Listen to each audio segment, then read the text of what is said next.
Hey everyone, it's Jenny again, and today I have a very short manipulative rhyme, a scarf rhyme, for you to do with toddlers, preschool, even infants.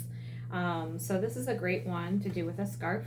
If you have the younger crowd, like the infants and toddlers, you can have them sit on their grown-up's lap, and then their grown-up will be kind of doing it to them as we go through the rhyme.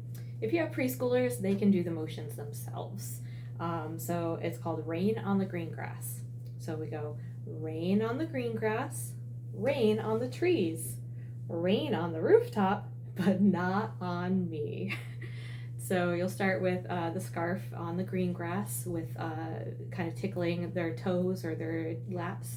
And then you go way up high above their head for on the trees.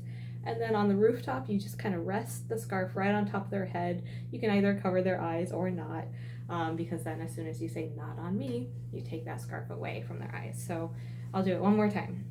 Rain on the green grass, rain on the trees, rain on the rooftop, but not on me. All right, there you go. Hope you enjoy. See you next time.